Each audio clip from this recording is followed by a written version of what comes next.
Ռուբեն Ռուբինյանը ելույթ կունենա, համեցեք պարոն Ռուբինյան։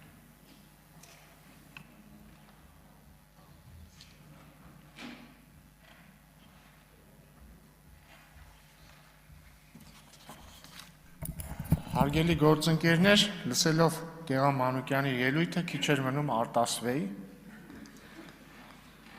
բայց զսպեցի ինձ։ Ինչն է տարօրինակ, պարոն Մանուկյան ասում է, մեզ մեղադրում է հակադաշնակցական բոլշևիկյան պայքարի ժառանգորդներ լինելու մեջ։ Այս լուրջ եք ասում։ Վարդանիկը կոմունիստական կուսակցության վառ ներկայացուցիչ Վարդանիկը Գյումրիում քաղաքապետ ում աջակցությամբ դարձավ մեր։ Հետո էլ մեզ եք մեղադրում այլասերվածություն քարոզելու համար։ Չկա ավելի մեծ այլասերվածություն, քան դաշնակցա բոլշևիկյան բանը, դաշինքը։ Ու պարզար Վարդանիկի պես մեկը պետք է ծնվեր այդ այլասերված խաչաձևումից։ Պարոն Մանուկյանը նաև չի գնահատում իմ բարությունը։ Երեք խոստացավ իր անունը փոխել, եթե ես ապացուցեմ, որ եղել է հայտարարություն 3 ավանդական կուսակցությունների, այդ թվում դաշնակցության, որը դեմ էր անկախությանը, ու չնայած ես մեկը իրեն կոչ արեցի չփոխել իր անունը, եկել է ինձ մեղադրում է սուտ խոսելու մեջ։ Ինչ է ասում պարոն Մանուկյան, ասում է լավ, դե 88 թվին ով էր անկախությանը, կողմ որ։ Մենք, բայց ճիշտ պահին անկախությանը կողմ ենք։ Շատ լավ, ենթադրենք փաստարկներն է, որ 88 թվին դե միայն որոշ փոքր ռոմանտիկների խումբ էր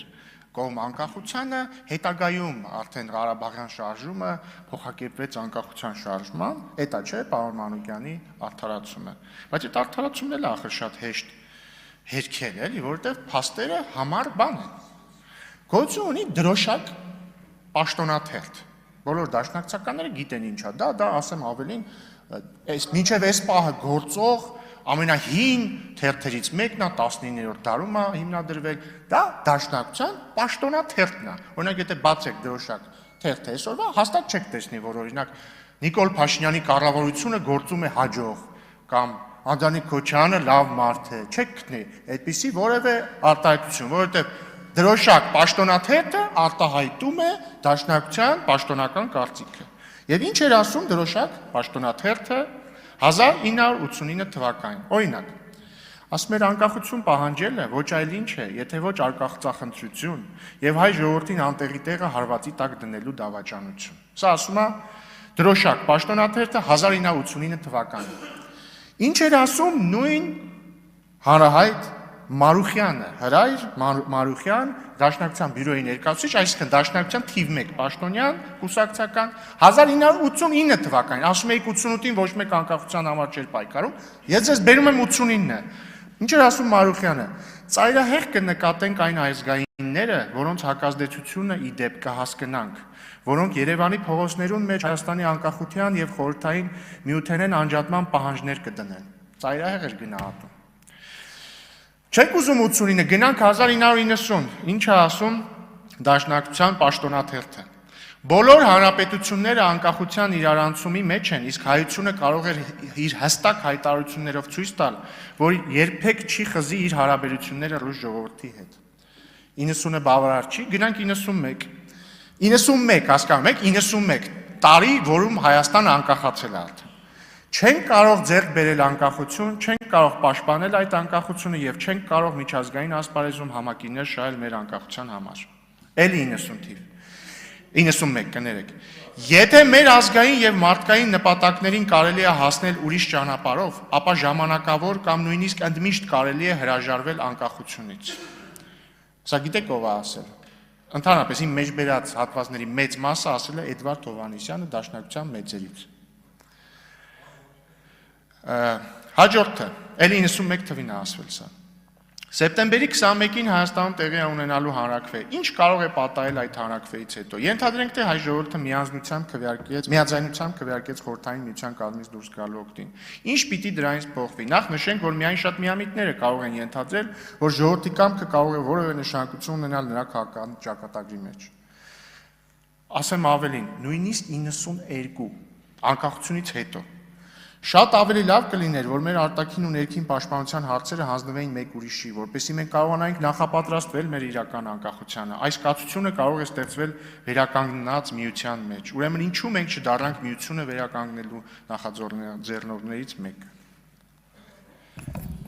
Ես հետո կտամ ձեզ բոլոր աղբյուրները։ Հիմա լսեք, ժողովուրդ ջան։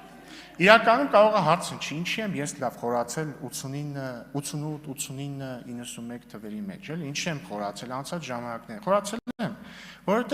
դուք չեք փոխվել, սիրելիներս։ Որովհետև 91-92-ից հետո ախր գալիս է 2022-ը։ Եվ ընդունվում է Դաշնակցության հանրահայտ, լավ իմաստով չէ հանրահայտ, 004 շրջաբերականը, որտեղ ասվում է. Անհրաժեշտ է կենտրոնացնել ազգային ողջ ներուժը, որպեսզի Արցախը չդառնա այն գինը, որի հաշվին Ադրբեջանը կարող է ինտեգրվել Ռուսաստանի նախաձեռնելիք հավանական նոր միությանը։ Այդ նպատակով անհրաժեշտ է Արցախում, Հայաստանում եւ Սփյուռքում սկսել նոր պայքար։ Նկատի ունենալ նաեւ, որ Ռուսաստանը կարող է Արցախն իր ենթակայությանը ուղղակիորեն ենթարկելու սցենար մշակել եւ գործադրել ան։ Աշխատանք տանել, որպիսի հավանական միության ձևավորման դեպքում Արցախի ու Հայաստանի ճակատագրերը լուծվեն որպես մեկ ամբողջություն։ Նկատի ունեք այդ միության մեջ։ Հաջորդը, այսինքն այլ հատված։ Հայության անվտանգության, զարգացման եւ ինքնադրսևորման համար անկախ պետականությունը անհրաժեշտություն է, իսկ ազնուհայրենիքը գերագույն արժեք։ Ժամանակակից աշխարհում տեղի ունեցած անկախ պետությունների համարկման գործընթացները ազգային շահի դիտանկյունից երբեմն նաեւ ենթադրում են անկախության աստիճանի որոշ նվազում։ Չեք կարող վիճել ուղղակի դուք իմ հետ, հասկանում եք, դուք չեք կարող իմ հետ վիճել, որովհետև դուք միշտ դեմ եք եղել Հայաստանի անկախությանը, հիմա էլ եք դեմ։ Բայց ես նաև ունեմ հիպոթեզ, ինչի է տենց։ Օրինակ, պարոն Մանուկյանը այստեղ խոսեց նաև առաջին հանրապետության մասին։ Եվ ես կարծում եմ, օրինակ, ես երբ որ մեղադրում եմ դաշնակցականներին, ես չեմ մեղադրում առաջին հանրապետության դաշնակցականներին։ Ես մեղադրում եմ ձեզ։ Ինչի՞։ Որովհետև ես կարծում եմ, դուք Ստոկհոլմյան սինդրոմի զոհ եք։ Որովհետև դուք մի անգամ ձեզ բախտ է վիճակվել ղեկավարել Հայաստանը, որը անկախացել է 600 տարի անց, 2 տարվա մեջ անկախությունը, տեսեք, նույնիսկ չեմ ասում մսխել եք, ուղղակի չեք կարողացել պահել անկախությունը,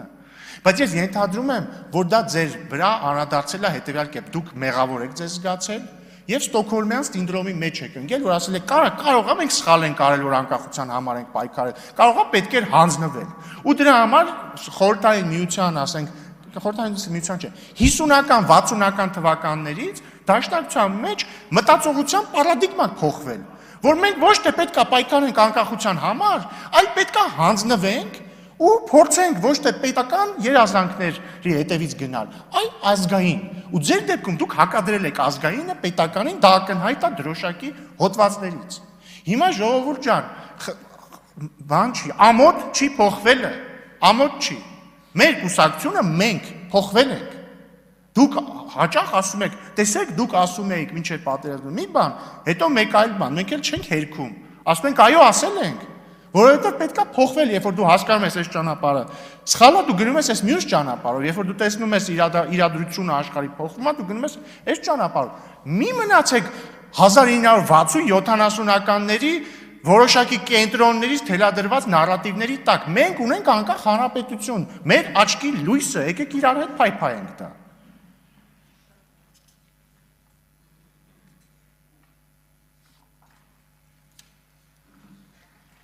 Ու նաև ամոթ չի, էլի կասեք, հա, իրար սխալվել ենք, որ Վարդանիկին դարձել են քաղաքապետ, ամոթ է իրոք, որ բանա, պարզվեց կաշառակերության մեջ է մեղադրվում, սխալվել ենք։ Խզեք ձեր դաշնակցային հարաբերությունները բոլշևիկյան կուսակցության հետ։ Նաև պարոն Ավետիսյանը անդրադարձավ ապաշրջափակմանը, էլի հիշեմ, էլի։ Նայեք, քանի կար ասում էիք Վաշինգտոնի պայմանավորվածությունը միակողմանի զիջում է։ Ասում էիք դրանով միայն Հայաստանն է ճանապարհ տալի Ադրբեջանին։ Հիմա բոլորդ լսեցիք, որ Ղազախստանից ցորեն է գալիս։ Հələ դժվար է գալ ուղղակի ասել, հա, լավ է։ Ինչն է խնդիրը, որ ասեք լավ է։ Ինչն է խնդիրը։ Լավին լավ ասեք, ինչ խնդիր կա դրա մեջ։ Հա, մեկ էլ ինչ վերաբերում է բանին, էլի, եկեղեցուն։ Դուք գիտեք, որ եկեղեցու պարակտման համար մեկ մեղավորներից մեկը դաշնակցությունն է։ Օրինակ, ինչի գոյություն ունի Ամերիկայում, ինչի են տարիներ շարունակ գոյություն ունեցել հակամարտություններ անտիլիասական կաթողիկոսության եւ էջմիածնականի միջեւ։ Կարող է, որովհետեւ անտիլիասականը դաշնակցությունը պահում էր իր ազդեցության տակ։ Հիմա էլ կա։ Սիրելի դաշնակցականներ, ինչու է պարակտում եկեղեցին։ Մի արեք դա։ Մեկ էլ վերջին հարցս։ Հիմա ձեզ հետաքրքրում է Գարեգին B վեհափառը, որը Կտրիշ Նեսյանն է։ Ունի երեխա թե չունի։ Չի հետաքրքրում ընդհանրապես ձեզ։ Եթե պարզվի ունի, ձեր համար խնդիր է դա թե չէ։ Կարող այդ հարցին պատասխանեք մինչև այդ մյուս ձեր մեղադրանքները։ Ինչևէ, Տիկին Վարդան, կրկին շնորհավորում եմ ձեզ ծննդյան կապակցությամբ, ամենայն անկեղծությամբ մաղթում եմ ձեզ երջանկություն, հուսով եմ ես եւ դուք միասին ականատես կլինենք մեր բոլորի աչքի լույսի անկախ Հայաստանի Հանրապետության զարգացմանը։ Շնորհակալություն։ Շնորհակալություն, պարոն Ռուբինյան, հաջորդ ելույթի համար Տիգրան Պարսելյան համեցեք։ Հա, Տիգրան Պարսելյանը